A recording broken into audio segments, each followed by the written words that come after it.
हम मिन्नतें कर रहे हैं अफगानिस्तान की, नहीं नहीं आप अपना सफीर वापस ना बुलाएं, आप नजर सानी करें। कि जिस तरीके की टोन एंड टेनर अभी वजीर खारजा की हम सुन रहे थे, मुझे यूँ लग रहा था जिस तरह हम रो रहे हैं, प्लीज़ मत जाएं यहाँ से। नहीं, उन्होंने हमें बड़ी तसल्ली दी है। वो कह रहे थे हम बड़े खुश हैं, हमारा बड़ा अच्छा वक्त गुजरा है यहाँ पे। हुकूमत ने पाकिस्तान में तैनात अपने सफीर नजीबुल्लाह अली खलील समेत सीनियर सिफारती अमले को वापस बुला लिया है। इससे कबल 16 जुलाई को अफगान सफीर की बेटी के अगवा का मामला सामने आया था, जिसके हवाले से वजीर दाखिला शेख रशीद का कहना यह है कि अफगान सफीर की बेटी को अगवा नहीं किया गया, बल्कि ये आलमी साजिश है और भारतीय खुफिया इदारे का एजेंडा है। अब से कुछ देर कबल एक प्रेस कॉन्फ्रेंस भी की गई, जिसमें आईजी साहब ने यह भी बताया कि जो दावा किया गया है अफगान सफीर की जानिब से, वो दावा जो है तस्दीक नहीं हो सकी है उनकी तहकीकात के मुताबिक। हमारा आज का सवाल यह है कि इस्लामाबाद में अफगान सफीर की बेटी की मुबैना अगवा का मामला, अफगानिस्तान ने अपना सफीर और सीनियर सिफारतकार वापस बुला लिया है। अतर आप क्या कहेंगे इस मामले पर?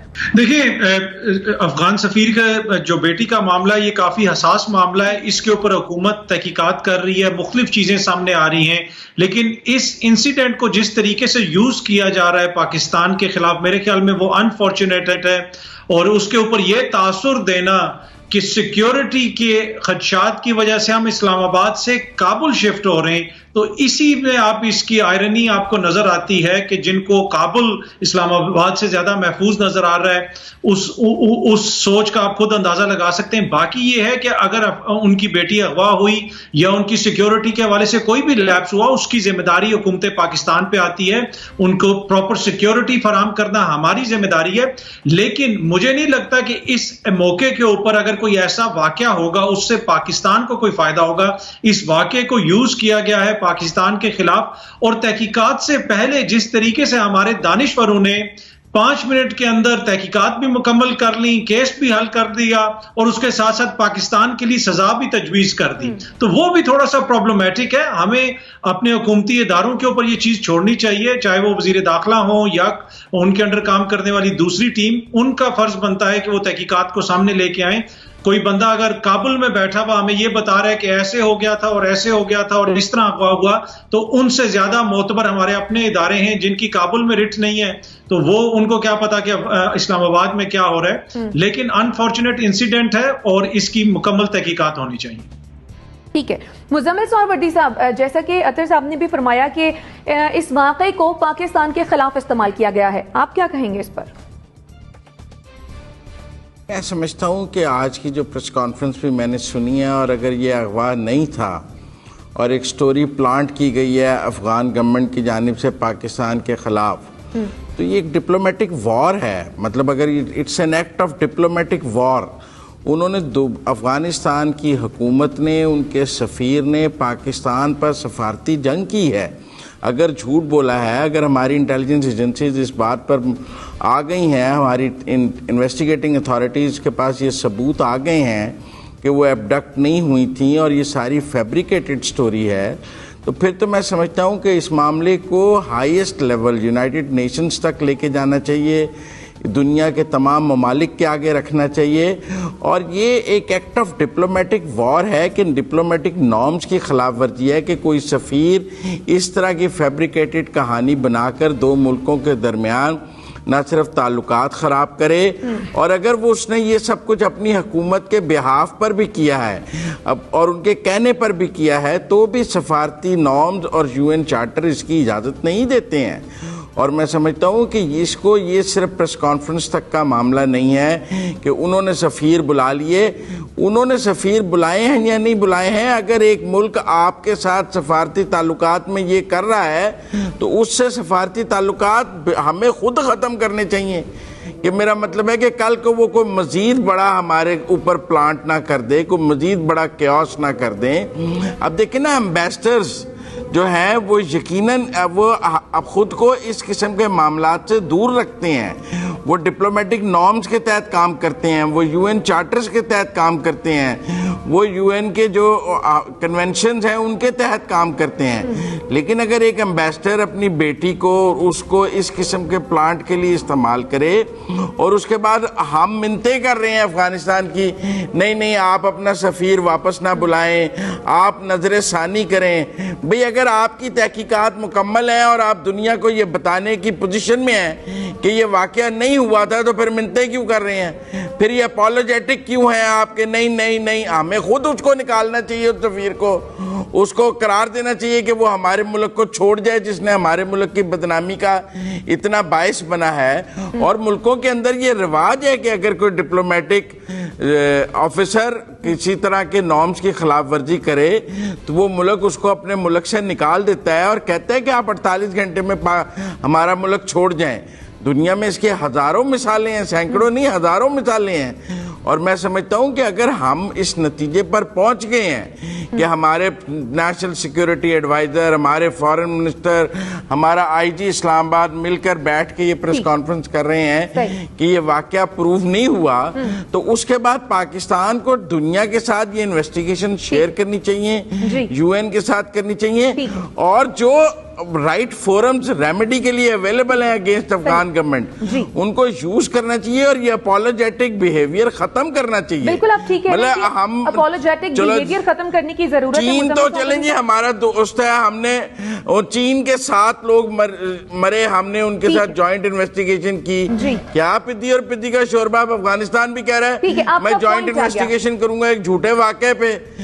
ठीक है मुजम्मिल सोहरावर्दी साहब। अच्छा जवाद फैजी साहब, जैसे कि मुजम्मिल सोहरावर्दी साहब ने भी कहा कि अगर तो सिफारती जंग को हवा देने के लिए एक स्टोरी को फैब्रिकेट किया गया है, तो मकासद क्या हो सकते हैं इसके पीछे?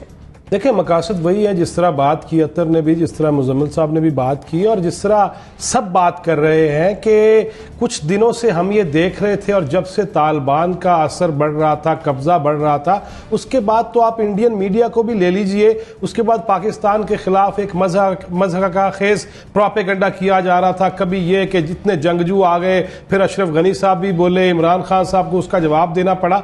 इस सारी सूरतें हमें पहले से, और फिर मैं तो ये कहूँ कि हमारे जितने भी इदारे हैं उन्हें तो चीफ ऑफ आर्मी स्टाफ की बात को भी अपने कानों के अंदर बसा और रचा लेना चाहिए था कि हमें मजीद चौकन्ना चौकस रहने की जरूरत है। और चौकस किस तरह रहा जाता है? इसी तरह रहा जाता है ना कि हमारे ऊपर कोई ना कोई ऐसा इल्जाम लग सकता है, हमारे खिलाफ कोई ऐसी साजिश हो सकती है, हमारे खिलाफ कोई ऐसा प्लान बन सकता है। और ये जो इल्जाम है ना किसी एम्बेसडर की बेटी के हवाले से, उस पर अगरचे उस तरह खुल के बात कोई कर नहीं पा रहा कि वो दामने को क्या करने गई, फिर वहां से कहां पहुंची, पिंडी कैसे पहुंच गई, फिर F9 पार्क कैसे पहुंची, इसके पीछे कई कहानियां हैं और वीडियोस मौजूद हैं हुकूमत के पास और हमारी एजेंसीज के पास। अब तो जिस तरह मुजम्मिल कह रहे थे ना, ये खुल के आना चाहिए, क्योंकि हम अपने खिलाफ कभी माजी में ये सुने जी कि पाकिस्तान पे हमला कर देंगे, कभी हम ये सुने कि हमें हर चीज दस्तयाब होनी चाहिए और हमारा जो भी हुक्म हो उसको मान लेना चाहिए। वही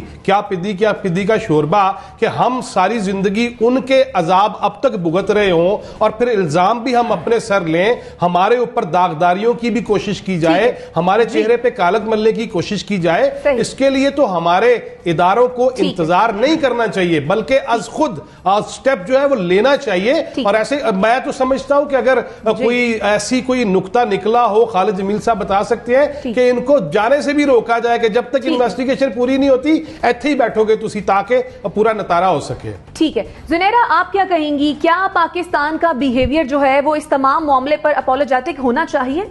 नहीं, बिल्कुल नहीं होना चाहिए। अपोलोजेटिक आपने क्यों होना है? हम लोग इस वक्त अब्यूज हो रहे हैं basically by the world order, और आपके पास हमेशा चॉइस होती है कि आपने विक्टिम प्ले करना है कि आपने सर्वाइवर प्ले करना है। मेरे ख्याल है कि जिस तरीके की टोन एंड टेनर अभी वजीर खारजा की हम सुन रहे थे, मुझे यूं लग रहा था जिस तरह हम रो रहे हैं, प्लीज मत जाएं यहाँ से, नहीं, उन्होंने हमें बड़ी तसल्ली दी है। वो कह रहे थे हम बड़े खुश हैं, हमारा बड़ा अच्छा वक्त गुजरा है यहाँ पे। जिस तरह कोई रिश्तेदारी हो रही है, कोई आपस में एफिलिएशंस हैं, कोई बड़े करीबी खानदानी ताल्लुकात हैं, भाई it's a direct attack on your national security. उन्होंने अपनी बेटी का इस्तेमाल किया है। आपको क्यों शर्म आ रही है असल बात करते हुए? हम सब बड़ा एहतराम करते हैं हर एक की बेटी का, लेकिन ये मामला ही और है। स्पाई वर्ल्ड में औरत और मर्द में कोई फर्क नहीं किया जाता, सब कुछ बीच में ही होता है। द थिंग इज के माइकल बोल्टन थे नेशनल सिक्योरिटी एडवाइजर ट्रंप के, जो कि बहुत हॉकिश कंसिडर होते हैं, प्रो वॉर। और अफगानिस्तान पे अटैक करने का जब फैसला हुआ था उस वक्त वो नेशनल सिक्योरिटी एडवाइजर थे जॉर्ज डब्ल्यू बुश जूनियर के। परसों CNN पे बैठ के जो हम कभी सुना करते थे एक मंत्रा कि जी पाकिस्तान के जो न्यूक्स हैं, न्यूक्लियर आर्सेनल जो है वो तालिबान के हाथ लग सकता है, वो दोबारा वही बात कर रहे थे। वो कह रहे थे कि ये जो वहाँ से इनखला हो रहा है ये इसलिए बहुत गलत हो रहा है और हम इसलिए अशरफ गनी को सपोर्ट कर रहे हैं क्योंकि एक न्यूक्लियर पावर है पाकिस्तान और वहाँ एक्सट्रीमिज्म प्रिवेल करता है और हमें डर है कि वो न्यूक्लियर आर्सेनल जो है वो तालिबान के या किसी और दहशतगर्द के हाथ ना लग जाए। If they are back to the mantra which is 15, 16 years old, 20 years old, तो आज तक आपको अपनी टोन एंड टेनर करेक्ट करनी नहीं आई, आज तक आपको बात करनी नहीं आई। डिप्लोमेसी में तो वर्ड्स आप बिल्कुल नॉर्मल बोलें, उस तरह घनगरज की जरूरत नहीं है जैसी शाह महमूद कुरैशी असेंबली में करते हैं, लेकिन वर्ड्स की सिलेक्शन हर चीज बहुत एक स्टांस देती है, एक मुल्क को स्टैंड देती है, वो मुझे कहीं नजर नहीं आया। सो ये एक अपॉर्चुनिटी थी, ये हमेशा ट्रेजेडी में भी अपॉर्चुनिटी होती है, इसको यूज करना चाहिए था, अभी तक इसको यूज नहीं किया गया।